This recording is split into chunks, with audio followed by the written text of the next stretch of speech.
আমরা বিগত দিনে দেখতে পেলাম যে ময়মনসিংহে একজন হিন্দু যুবককে ধর্ম অবমাননার অভিযোগ এনে তাকে পিটিয়ে হত্যা করা হয়েছে এবং পরবর্তীতে তাকে জ্বালিয়ে দেওয়া হয়েছে। যারা বর্তমানে ইসলাম ধর্মের ধারক বাহক সেজে বিভিন্ন ওয়াজ মাহফিলে অন্য ধর্মের অবমাননা করে থাকেন, বিভিন্ন ধরনের উস্কানিমূলক বক্তব্য দেন, তাদের নিয়ে আপনার কি মতামত? কিশোরগঞ্জের একটা ওয়াজ মাহফিলে এই মাহফিলের এই বক্তা, এটা গাজীপুর থেকে গেছে, গাজীপুর একটা নুরানি মাদ্রাসার হুজুর। এই বক্তা ওয়াজের মধ্যে উঠে কৃষ্ণের বিরুদ্ধে কি যে অশ্লীল কথা বললো, গালাগালি করলো, এগুলো আমার মুখে বলার ভাষা নাই, এটা আমি বলতে পারবো না, উদাহরণস্বরূপ বলতে পারবো না। শুধু এইটুকু জানিয়ে রাখেন, এত অশ্লীল, এমন অঙ্গভঙ্গি দিয়ে অশ্লীল ভাবে কৃষ্ণকে গালি দিয়েছে। তো ঘটনা হচ্ছে ওই বক্তা আবার আমাদের বিরুদ্ধে গালাগালি করেছে।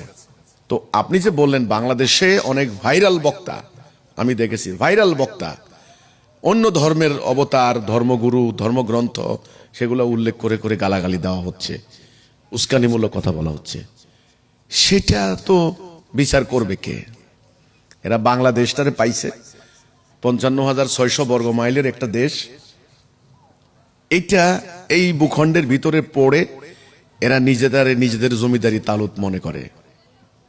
অন্যের অধিকার, অন্যের সম্মান, অন্যের মানবাধিকার, অন্যদের ধর্মীয় অনুভূতিতে থাকতে পারে, অন্যদের ধর্মীয় সেন্টিমেন্ট থাকতে পারে, এটা এদের জ্ঞানের মধ্যে নাই। এরা মাইক পেলেই, মঞ্চের মাইক পেলেই মানে ফাটাই ফেলে, সোজা কথা, আক্রমণ, হামলা, হুমকি ইত্যাদি। এখন ধর্ম অবমাননার অভিযোগে ময়মনসিংহের যে ছেলেটাকে খুন করা হলো নিষ্ঠুরভাবে, পৈশাচিক কায়দায়, নির্মমভাবে, এটা একেবারে অমানবিকতার একেবারে চূড়ান্ত, কোনোভাবেই গ্রহণযোগ্য নয়।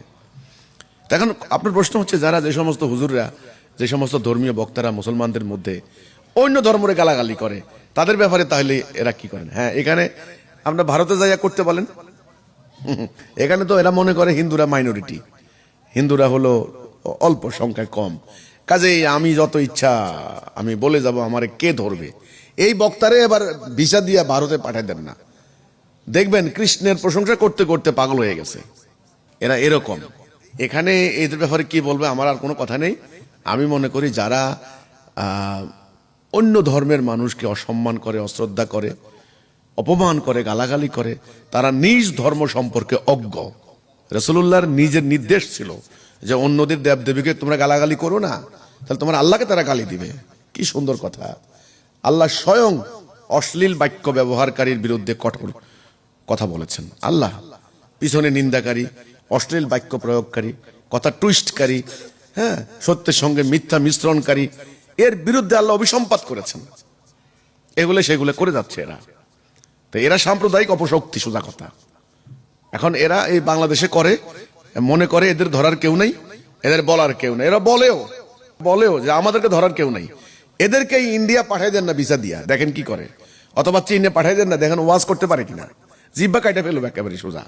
এটা ওরা বলে ওই যে আমেরিকাতে যাক, দেখবেন হেট স্পিচ বলে, যদি ধরাইতে পারে কোন রকম হেট স্পিচ, তাহলে খবর আছে। কিন্তু যে আপনার বক্তব্যের মধ্যে, আপনার বয়ানের মধ্যে যদি ঘৃণা, শত্রুতা, বিদ্বেষ ছড়ায়, এটাকে হেট স্পিচ হিসেবে ধরা হয়, একেবারে সঙ্গে সঙ্গে অ্যারেস্ট।